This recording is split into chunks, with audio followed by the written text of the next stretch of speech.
अस्सलाम वालेकुम। मेरा नाम है हारिस शाहिद। आप देख रहे हैं मेरा official YouTube channel travel tips with Haris Shahid. उम्मीद करता हूँ आप सब खैरियत से होंगे, ठीक ठाक होंगे। दोस्तों, 2026 में कनाडा जाने का बेहतरीन मौका है। घर बैठे वीज़ा मिलेगा, साथ ही साथ कोई एम्बेसी में जाने की ज़रूरत नहीं है। 3,000 से 4,000 डॉलर आपको माहाना सैलरी मिलेगी। आपकी फैमिली भी आपके साथ कनाडा में जाएगी। इसके साथ आपके बच्चों को फ्री एजुकेशन मिलेगी, आपको फ्री हेल्थ केयर मिलेगा।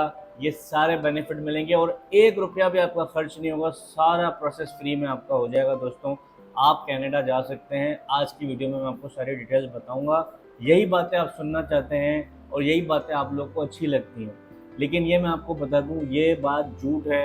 ये जो मैंने बोली है सिर्फ मैंने बताने के लिए बोली कि ऐसे लोग वीडियोस बनाते हैं और आप उनकी पूरी पूरी वीडियोस देख के फॉलो करके और फिर वो आपसे पैसे भी मांगते हैं एंड में कि सर हमें इतने पैसे देते हैं, हम आपके लिए अप्लाई करते हैं और बाद में वीज़ा मिलता नहीं है, वीज़ा रिजेक्ट हो जाता है और आप लोग उदास हो जाते हैं। तो भाई, कनाडा जाना चाहते हैं। मैं अल्हम्दुलिल्लाह 6 महीने कनाडा में रह चुका हूँ। यूएसए का वैलिड वीज़ा है, यूके का वैलिड वीज़ा है, शेंजन का मल्टीपल वीज़ा है। दुनिया घूम चुका हूँ। बताने का मकसद ये नहीं कि मैं आपको शो ऑफ कर रहा हूँ, मैं अपनी तारीफ़ कर रहा हूँ।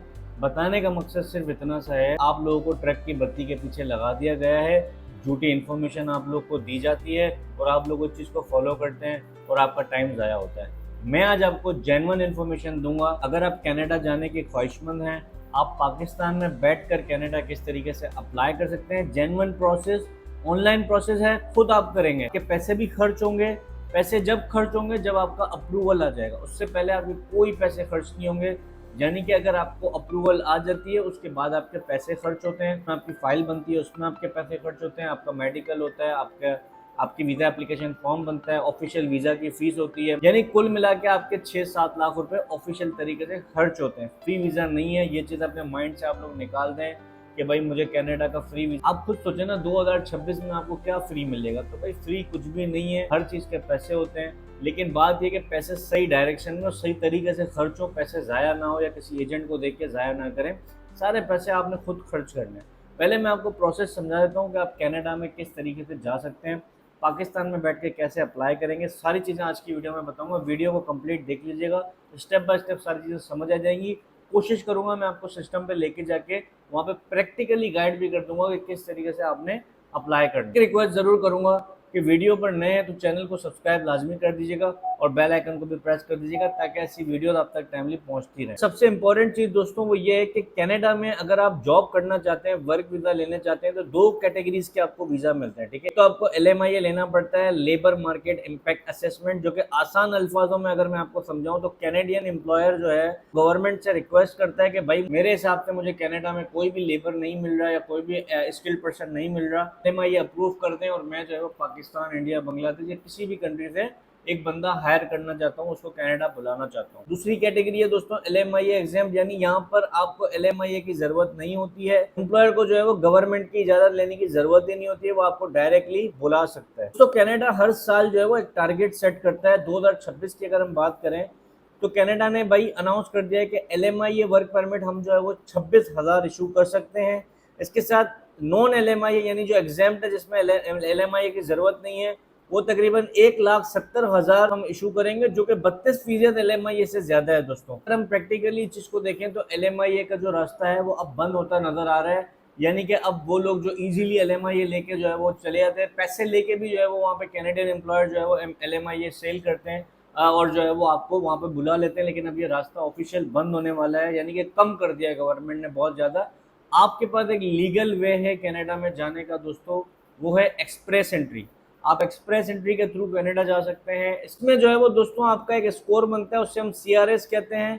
उसमें वो आपकी एज, आपकी उम्र, आपका तजुर्बा, आपके एक्सपीरियंस को काउंट किया जाता है। तो आम लफ्जों में समझाऊं तो इसमें किन लोगों की ज़्यादा डिमांड है। सबसे पहले नंबर पे डॉक्टर्स, सीनियर मैनेजर्स, IT के जो लोग हैं, सॉफ्टवेयर डेवलपर्स, सॉफ्टवेयर इंजीनियर्स, उनकी बहुत ज़्यादा डिमांड है। डेंटिस्ट, इसके अलावा ट्रेड की कैटेगरी की बात करें तो कारपेंटर हैं, प्लम्बर हैं, मैकेनिक हैं, वेल्डर हैं, हुनरमंद लोगों की कनाडा में बहुत ज़्यादा डिमांड है। अगर हम बात करें क्यूबेक की तो वहाँ पर फ्रेंच की बहुत ज़्यादा डिमांड है। अगर आप फ्रेंच सीख लेते हैं तो आपका एक कनाडा आपको डायरेक्टली परमानेंट रेजिडेंसी दे देता है, PR दे देता है। मैं आपको सिस्टम पे लेके जाता हूँ, स्टेप बाय स्टेप गाइड करता हूँ प्रैक्टिकल समझाता हूँ चीज़ें किस तरीके से आप एक्सप्रेस एंट्री के थ्रू अप्लाई कर सकते हैं और किस तरीके से आप डायरेक्टली अप्लाई कर सकते हैं। विदाउट टाइम वेस्ट के चलते हैं सिस्टम की स्क्रीन पर। मैंने आपको बताया था कि भाई दो रास्ते हैं कनाडा में जाने के, मतलब वर्क वीज़ा लेने के। एक तो है कि भाई LMIA के थ्रू आप अप्लाई करते हैं और जो दूसरा प्रोग्राम है जहाँ पे LMIA की ज़रूरत नहीं होती है, ठीक है।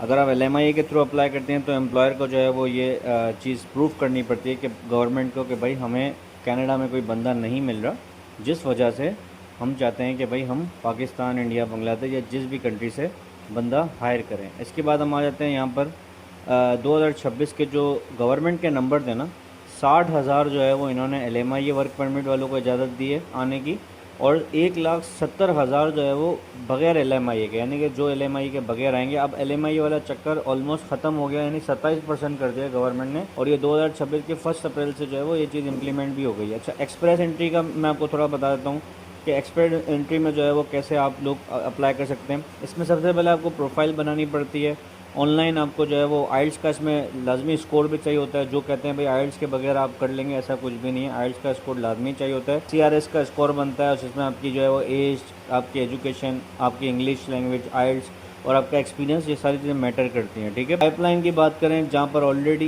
2,32,000 से ज़्यादा लोग वहाँ पर मौजूद हैं जो इंतज़ार कर रहे हैं। अब कनाडा का जो ड्रॉ होता है, जो इनविटेशन मिलती है, जिसके थ्रू आप कनाडा के लिए अप्लाई कर सकते हैं, और इसमें आपको PR अप्लाई करने का मौका मिल जाता है। ये बेहतरीन यहाँ पे आपको ऑप्शन मिल जाता है, ठीक है। ट्रांसपोर्ट बिजनेस में आप जो है वो अगर कैटेगरी में करते हैं तो ट्रांसपोर्ट कैटेगरी में pilot, aircraft mechanic, auto technician, ये लोग जो है वो इनका एक्सपीरियंस काउंट होता है।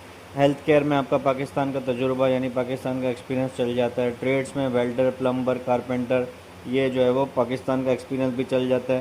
सॉफ्टवेयर इंजीनियर हैं, डेटा साइंटिस्ट हैं, इंजीनियर हैं, इनका काउंट हो जाता है। इस सेक्टर में अगर आप फ्रेंच सीख लेते हैं तो फ्रेंच वालों को भी यहाँ पे जो है वो ईजिली काउंट किया जाता है। रिक्वायरमेंट्स क्या क्या चाहिए वो मैं आपको बताता हूँ। सबसे पहले आपको आइल्स चाहिए, NOC कोड की रिक्वायरमेंट है, एक्सपीरियंस चाहिए, आपकी एजुकेशन चाहिए, ECA डिग्री आपको चाहिए, कनाडा की बराबर की डिग्री होनी चाहिए, proof of fund, bank statement आपको चाहिए होती है, पुलिस क्लियरेंस सर्टिफिकेट चाहिए होता है, मेडिकल के प्रूफ आपको दिखाने पड़ते हैं पैनल से। सारी रिक्वायरमेंट आपको फुलफिल करनी पड़ती है। तो दूसरी बात ये कि भाई अगर आपकी कोई स्किल नहीं है आपके पास और आपको अगर इंग्लिश नहीं आती तो कनाडा में जाना मुश्किल है। इंग्लिश तो आपने कम से कम सीखनी ही सीखनी है, ठीक है ना। आम इंसान जो हुनरमंद लोग हैं उनकी बहुत ज़्यादा डिमांड है कनाडा में, जैसे हेल्पर हैं, जनरल लेबर हैं, ड्राइवर हैं, कंस्ट्रक्शन वर्कर हैं, फैक्ट्री वर्कर हैं, हॉस्पिटल वार्ड बॉय हैं, इन लोगों की कनाडा में डिमांड है, ठीक है। की बात करें तो सबसे पहले ट्रेड डिप्लोमा सर्टिफिकेट को लेके अगर हम बात करें तो 6 महीने से 1 साल लग जाता है, और एक्सपीरियंस की अगर हम बात करें तो 1 साल आपका कम से कम एक्सपीरियंस है। आइल्स की तैयारी में आपको 2 से 4 महीने लग जाते हैं। पूछते हैं भाई टोटल एक्सपेंस क्या आएगा,